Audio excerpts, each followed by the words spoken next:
Welcome to the Irresistible You podcast. This is the place to get a dose of empowerment to create the life you crave and deserve.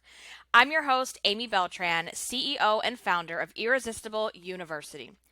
Through my signature online coaching program, I teach women just like you how to ditch the body image issues, gain confidence, and lose the emotional weight to look and feel irresistible at any size. If you would like to learn more about my program, Irresistible You, and see if you would be a good fit for enrollment, please schedule a free confidence clarity call at irresistibleicing.com/call. The link is also in the show notes. All right, guys, let's dive in and welcome back to this week's episode. So, you may have noticed if you are a dedicated weekly listener, you probably noticed that there was not a podcast last week. And I shared a little bit about this inside of the free Facebook group and also on my Instagram as well. And what I talked about there was that sometimes you just need a break from everything going on.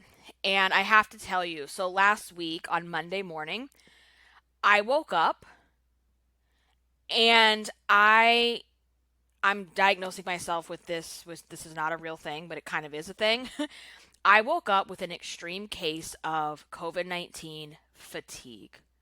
I'm talking emotional and mental exhaustion and physical exhaustion because we've been moving. I'm 6 months pregnant. Everything hurts. Everything is getting to the point where it's uncomfortable physically.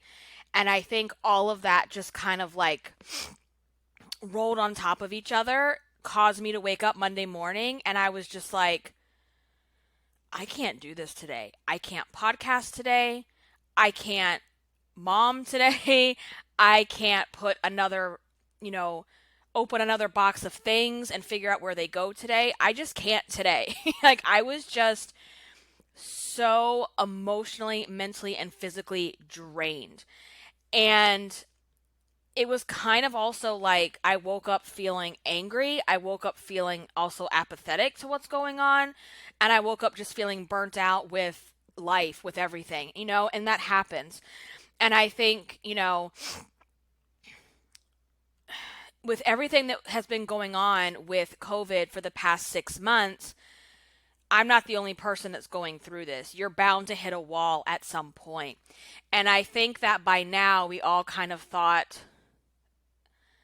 things might be getting a little bit better. And I think now just the reality of, in a lot of places, we have numbers that are increasing. We're facing the reality of having to possibly homeschool. That's the choice that we're making with our daughter, who was supposed to be starting her first year of pre-K. We're not sending our daughter to school with us having a newborn at home come October, November, and taking a chance with her health and her life as well. So it's a lot. And I think everything just kind of came at me all of a sudden, and I felt angry. I felt fatigued. I felt apathetic. I felt burnt out.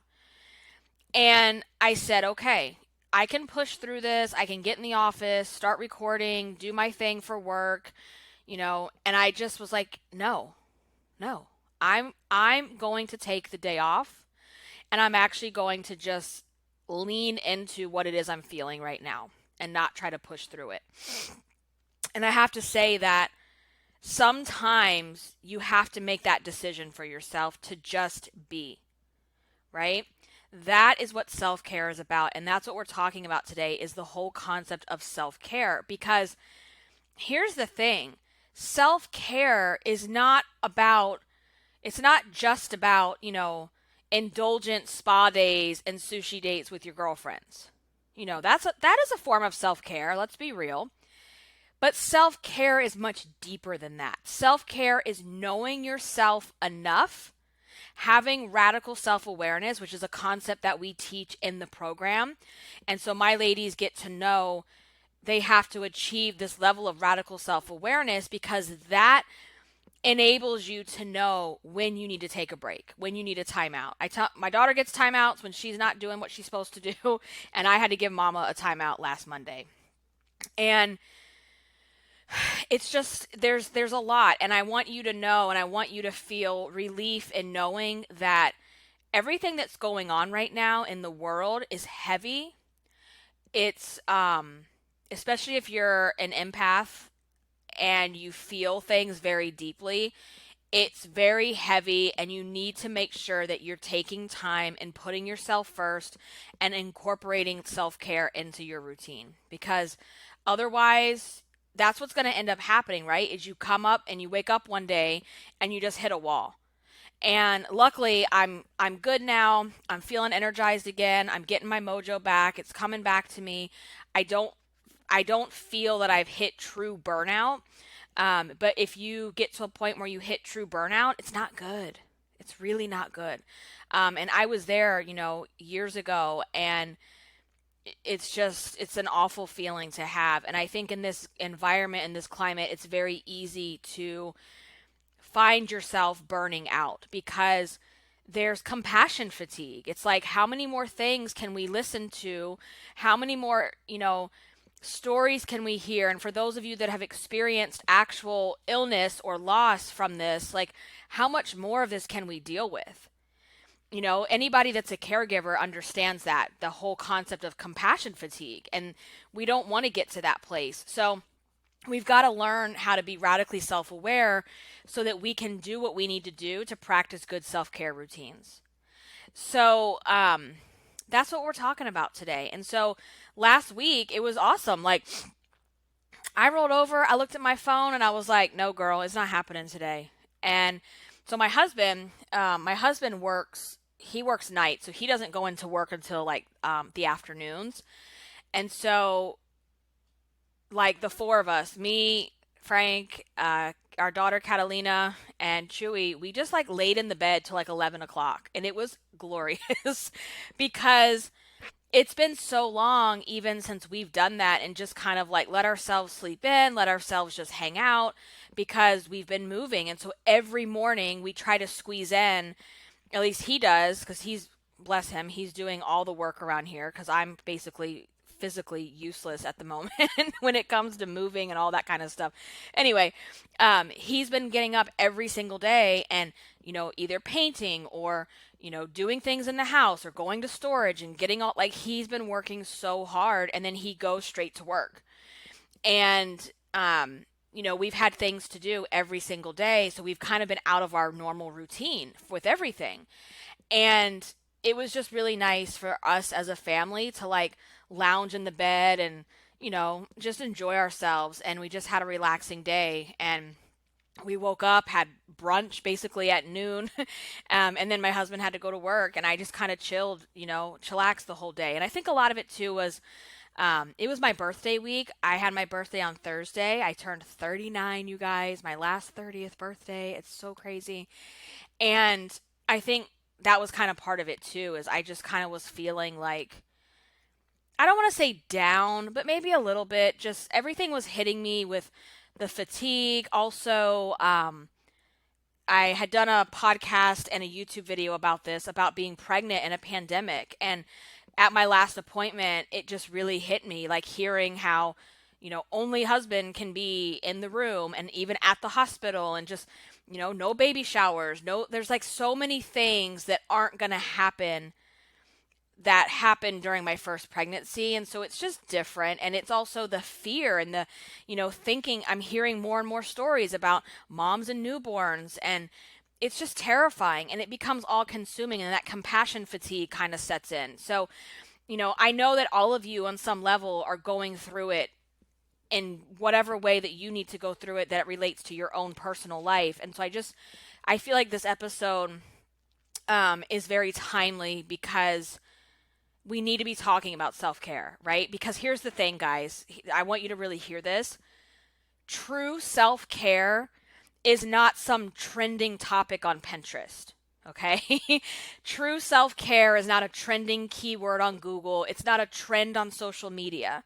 It is a necessity that we have to have in our life. It is an absolute critical necessity. It is not indulgent, and it is not a trending topic that's going to go away. And I just don't understand when taking good care of yourself became synonymous with selfishness. And in speaking with so many of you, I know that you have that connection, that you feel, because so many of you that I talk to, one of the biggest issues is you putting yourself last because you're busy taking care of your career, your children, your family, your parents, all these other things and people.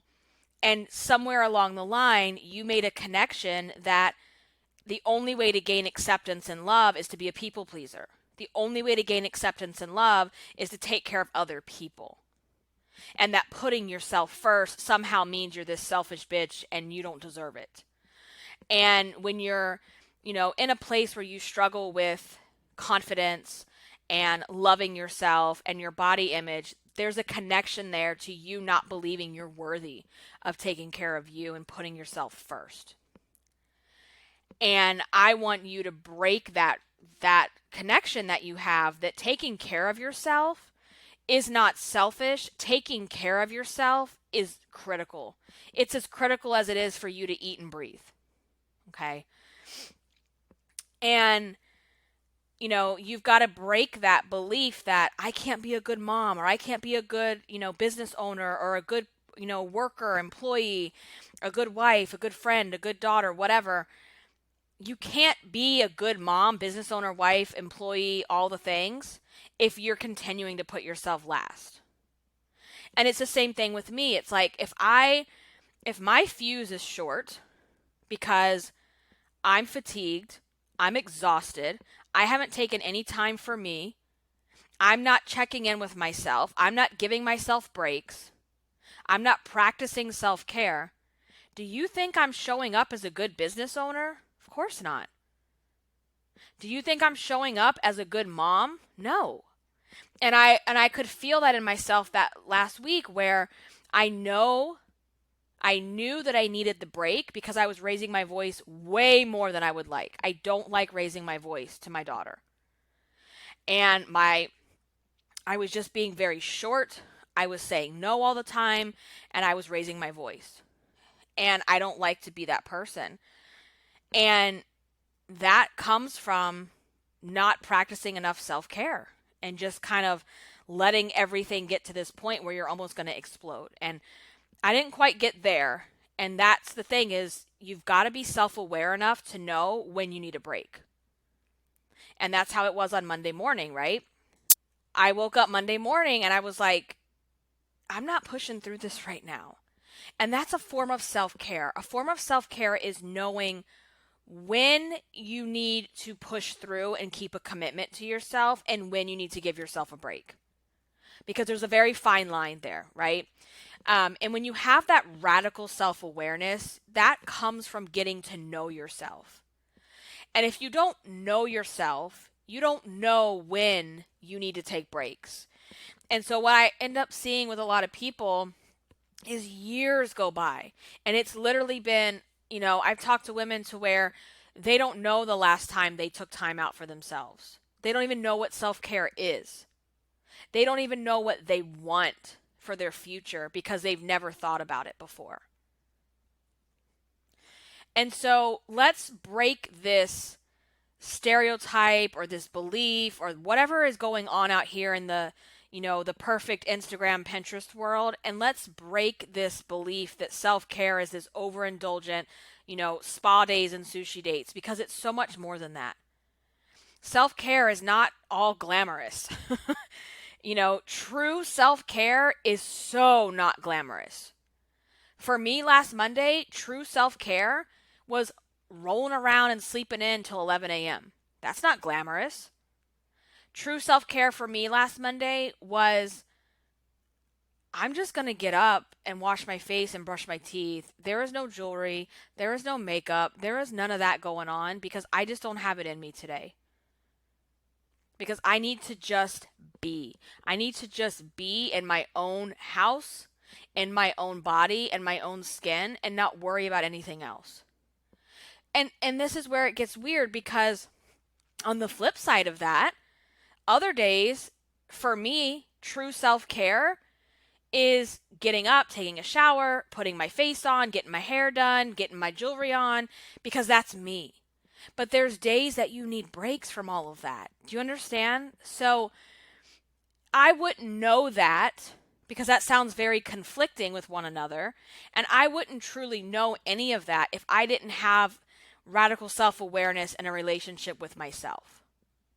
I know myself enough to know when I need one of those days.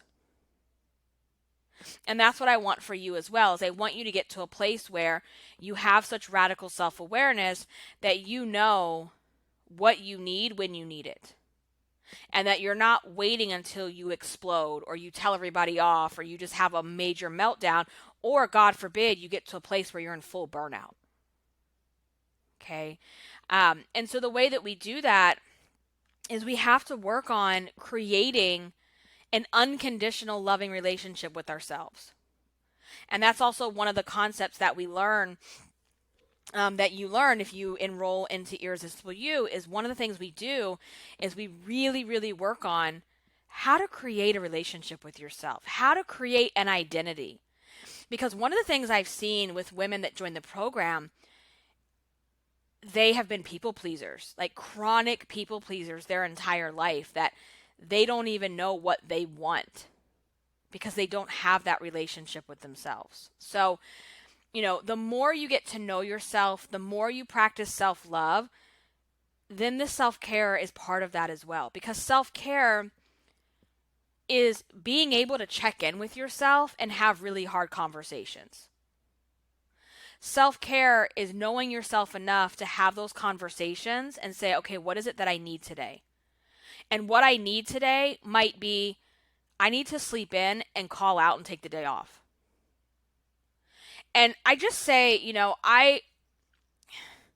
I'm fortunate enough because I've done the work. I work for myself, okay? I created this for myself. This did not just happen. So whenever someone tells me, oh my God, you're so lucky you get to work from home. And I'm like, luck has zero to do with the life that I have. I was intentional about what I wanted to do with my life, okay?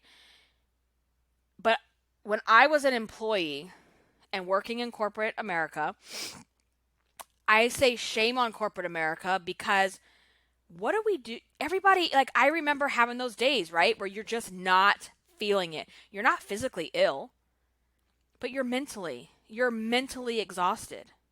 You're emotionally exhausted. And I always say shame on corporate America for not, and I'm sure some companies are doing this now, but like shame on these companies that only give you sick days. And I remember working for people that the only sick days, they had stipulations, right? Like you had to have a doctor's note. Or if you called in, you had to sit there and make up some kind of a lie that you're throwing up or you've got a fever. Because God forbid we could be mentally and emotionally drained, right? We're not allowed to take time off for that. And so I would take mental health days. I always called them mental health days. That's a form of self-care. And I think a lot of companies need to address that. They need to write it into their HR policies, their leave policies, because we have to stop shaming people because they need a day off just to be. Just to be without all the doing. Just to be a human being, right? Just to be. And it's just a shame that we are still in a society like that where self-care and mental health days are looked down upon. And I think that's where a lot of those misconceptions are coming from. Because it's drilled into our head that the only reason you should call out of work is because you're physically ill. Even in school, remember? Like, I can remember, I used to have mental health days in elementary school. I remember going to the nurse's office and sitting there while I was waiting for the nurse to get her thermometer, and you would rub your hands together so that when you put the thermometer in your mouth, it would get hot and you would be able to go home. Because they had a policy to where you were only allowed to go home if you had a fever.